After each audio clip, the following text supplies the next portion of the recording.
Selamat siang, jumpa lagi dengan Denok Ayu Novel. Bagaimana kabar sobat semua? Sebelum kita mulai cerita ini, ayo silakan subscribe, like, komen, share dan nyalakan loncengnya untuk mendapatkan notifikasi terbaru ketika Mimin upload videonya. Bab 989, cahaya yang sangat terang. Heaven Demon Sword yang besar menembus tubuh besar Kaisar Mingyue. Dengan bilah pedangnya yang keluar dari punggungnya, tubuh Kaisar Mingyue tiba-tiba menyerupai bola kempes, bilah berdarah yang mencolok dikeluarkan, tubuhnya yang baru saja membesar dengan cepat mengecil. Pedang tajam ini menghancurkan keinginan hatinya, mematikan Kaisar Mingyue dan juga mematahkan harapan terakhirnya. Kaisar Mingyue menatap Dimas Wu dengan mata membulat, matanya dipenuhi perasaan tidak rela dan kebencian yang sangat dalam. Adegan ini membuat semua orang membeku, tercengang, mereka menyaksikan adegan ini dengan perasaan sangat terkejut. Kaisar Mingyue tidak hanya kalah dari Dimas Wu, tetapi juga terlihat sangat menyedihkan, bahkan dia tidak memiliki kesempatan untuk meledakkan dirinya sendiri dan mati bersama pria itu. Dia telah menjadi ikan di atas talenan dan dia hanya bisa dibunuh oleh Dimas Wu begitu saja. Sedangkan orang-orang dari Istana Awan di tempat kejadian hanya bisa dengan putus asa menunggu Istana Awan berakhir. Dimas Wu sendiri yang menentukan nasib mereka semua, tetapi mereka tidak dapat mengubah nasib mereka, di hadapan kekuatan yang begitu besar. Semuanya sia-sia. Dimas Wu menatap Kaisar Mingyue dengan tatapan tanpa ekspresi, kemudian dengan kekuatan yang cukup tepat, dia mengeluarkan Heaven Demon Sword dari tubuh Kaisar Mingyue. Sret. Suara teredam tiba-tiba terdengar. Heaven Demon Sword ditarik keluar dan Yuka di tubuh Kaisar Mingyue tiba-tiba berceceran dengan darah yang lebih banyak. Darah tumpah ke udara, membuat tempat sekitarnya berwarna merah. Tubuh besar Kaisar Mingyue langsung kembali ke bentuk aslinya. Dia tidak lagi terlihat seperti gunung raksasa. Dia yang dipegang di tangannya oleh Dimas Wu, seperti seekor ayam yang malang. Tubuhnya, yang telah dikembalikan ke bentuk aslinya terus menyusut, mungkin dia juga menerima serangan dari metode rahasia menyerap energi. Ditambah dengan iuka parah yang diberikan Dimas Wu padanya, semua itu menjadi satu, sehingga dia benar-benar sekarat dan hampir sampai ke tepi gerbang kematian.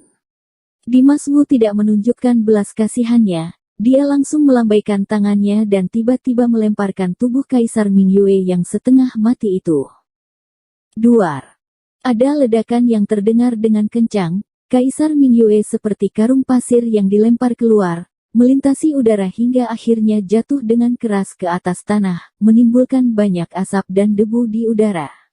Setelah dia jatuh ke atas tanah, darah masih mengalir keluar dari tubuhnya. Seketika nyawanya menjadi sekarat, dia akan segera mati. Hati orang-orang dari Istana Awan di tempat kejadian seakan-akan terjun ke dalam keputusasaan, tidak ada cahaya di mata mereka, beberapa merasa panik dan sedih. Kaisar terkuat dari Istana Awan telah berakhir seperti ini, maka pengawal Baikui ini akan berakhir seburuk apa? Rasa hancur di hati pria tua beralis putih sudah mencapai puncaknya. Dia memandang Kaisar Mingyue yang terbaring ke atas tanah dengan hidupnya yang tergantung pada seutas benang seperti orang bodoh, seluruh tubuhnya membeku menjadi seperti patung. Suasana menekan menyebar tanpa suara. Udara penuh dengan darah dan iblis. Tubuh naga Dimas Wu melayang di langit, bola mata besarnya menatap langsung ke Kaisar Mingyue. Setelah menatapnya sejenak, saat dia yakin Kaisar Mingyue tidak bisa bertarung lagi, jadi Dimas Wu diam-diam menutup matanya yang besar. Pada saat berikutnya, tubuh naga sejati Dimas Wu yang sangat besar tiba-tiba mulai berubah dan menjadi bentuk manusia. Dimas Wu kembali ke bentuk aslinya. Sekarang karena pertempuran sudah berakhir, Dimas Wu tidak perlu lagi menunjukkan kepada orang-orang sosok naga sejatinya. Setelah dia memulihkan bentuk manusianya, dia segera jatuh ke atas tanah, kemudian dia melangkah maju dan berjalan perlahan-lahan menuju Kaisar Mingyue.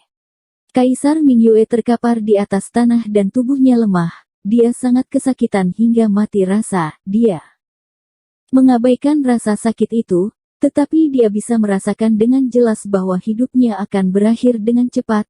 Ketika Dimas Wu berjalan ke arahnya, dia merasakan aura pembunuh yang kuat. Saat dia mendekati dirinya, dia tahu bahwa dirinya tidak jauh dari kematian. Dimas Wu akan menjadi dewa kematian yang akan mengakhiri hidupnya. Dia merasa tidak rela dan merasa sangat tidak ingin mati. Namun, dia tidak berdaya. Seorang raja akan menjadi pecundang. Pada saat ini, dia sudah lemah dan sekarat. Dia terluka parah sehingga dia hampir kehabisan nafas. Dia benar-benar tidak bisa menahannya. Iyagi. Ketika Dimas Wu sampai ke depan Kaisar Mingyue, dia berhenti. Dia menatap Kaisar Mingyue dan berkata dengan acuh tak acuh, "Aku telah memberimu banyak kesempatan, tapi sampai akhir kamu tetap memilih untuk tidak berbicara, maka aku tidak perlu berbicara omong kosong lagi denganmu."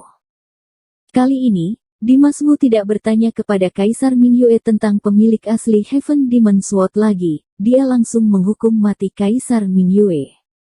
Begitu suara itu terdengar, Dimas Wu tidak menunggu Kaisar Mingyue untuk menjawabnya. Dia mengangkat Heaven Demon Sword dan menebasnya ke arah Kaisar Mingyue. Dalam satu tebasan pedang, cahaya pedang keemasan tiba-tiba menyerangnya, dengan kekuatan membelah langit, menyapu Kaisar Mingyue yang lemas.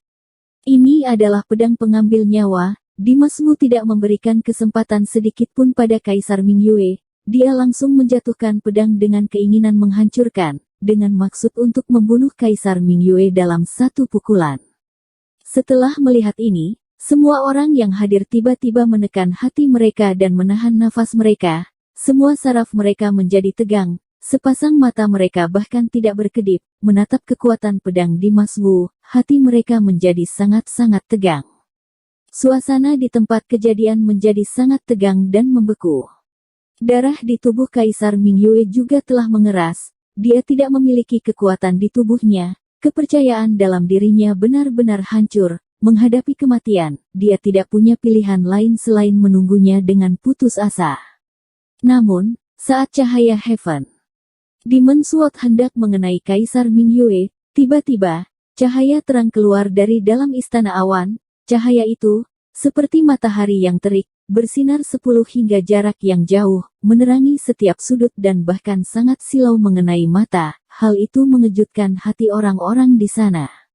Di bawah serangan Heaven Demon Sword, wajah Kaisar Mingyue benar-benar menjadi pucat, tapi dia langsung diselimuti oleh cahaya ini. Cahaya pedang tajam Dimas Wu akhirnya hanya menebas di atas cahaya itu. Wush! Suara bergetar terdengar. Cahaya pedang yang tidak terkalahkan dari Heaven Demon Sword menyentuh cahaya yang menyilaukan itu, seolah-olah dia telah memotong pada pegas yang tidak terlihat, kemudian langsung dipantulkan kembali. Dimas Wu yang sedang lengah, dia dikejutkan oleh kekuatan itu, dia mundur beberapa langkah ke belakang sebelum dia bisa berdiri dengan tegak. Ada sebuah sinar cahaya yang menyelamatkan Kaisar Mingyue dan memukul mundur Dimas Wu. Dalam seketika, mata semua orang menjadi cerah, detak jantung mereka meningkat, cahaya cemerlang ini benar-benar menerangi hati semua orang. Orang-orang dari Istana Awan telah jatuh ke jurang keputusasaan, mereka semua hanya bisa melihat tangan Dimas Wu mengangkat pedangnya untuk membunuh Kaisar Mingyue. Setelah Kaisar Mingyue meninggal, maka Istana Awan akan kehilangan sandarannya. Hingga akhirnya semuanya juga akan memasuki kematian, tapi tanpa diduga, pada saat krisis seperti ini, Istana Awan malah memiliki sinar cahaya yang aneh dan hal itu membalikkan situasi ini. Sehingga hal itu memberikan semua orang harapan baru. Pada saat ini, semua orang tanpa sadar mengalihkan pandangan mereka dan melihat ke tempat di mana cahaya dari Istana Awan terpancar. Mereka melihat ada sesosok dalam sinar cahaya tersebut, dia perlahan-lahan melangkah keluar. Sosok ini terlihat anggun, berjalan dengan bergoyang-goyang, seakan-akan ada pesona yang keluar saat dia berjalan. Dia adalah seorang wanita cantik, dia mengenakan gaun merah yang mewah, rok panjangnya melambai-lambai dan menari mengikuti angin, kepalanya yang penuh sutra biru juga menari-nari dengan ringan karena tertiup angin. Tubuhnya penuh dengan pancaran cahaya, dirinya terlihat seperti wanita paling cantik di zaman ini. Yang lebih luar biasa lagi adalah dia memiliki sepasang mata yang menyilaukan. Mata itu terlihat sangat cerah, tampak sedikit lebih menyilaukan daripada cahaya yang bersinar di sekujur tubuhnya. Orang-orang di sana tidak dapat memandangnya dengan mata telanjang, seolah-olah begitu mereka melihat matanya, jiwa setiap akan tersedot oleh cahaya di matanya. Dia adalah wanita tercantik, tapi juga sangat menakutkan. Dia bergerak perlahan-lahan dengan langkah aneh. Dia datang dari cahaya dan memasuki pandangan orang-orang dalam sekejap mata. Semua orang tidak dapat melihat wajahnya dengan jelas, juga tidak berani melihat wajahnya. Tetapi dari keseluruhan postur tubuh dan kelincahannya dalam berjalan, setiap orang sudah bisa merasakan perasaan asing dan keindahan tubuhnya. Dia pasti bisa membalikkan kehidupan seluruh orang di sana. Tatapan mata Dimas Wu juga tertuju pada wanita ini. Saat dia muncul, pori-pori di tubuh Dimas Wu terbuka tanpa disadari. Dia benar-benar di luar kendali. Dia sepertinya menyambut wanita ini baik secara fisik maupun mental. Heaven Demon Sword di tangannya juga tampaknya bereaksi, meledak dengan cahaya keemasan yang bersinar dengan cahaya yang dibawa oleh wanita itu. Waktu berjalan dengan lambat. Orang-orang mengerahkan pandangan mata mereka pada sosok itu. Sesaat kemudian, sosok wanita itu muncul di depan Dimas Wu. Barulah Dimas Wu melihat wajahnya dengan. Saat Dimas Wu melihat penampilannya, jantung Dimas Wu tiba-tiba bergetar. Tubuhnya tiba-tiba membatu di tempatnya, dia benar-benar tercengang. Bersambung. Terima kasih kepada kalian yang telah menonton video ini. Jangan lupa tekan tombol subscribe-nya dan nyalakan notifikasinya untuk mendapatkan video-video seru lainnya dari Denok Ayu Novel.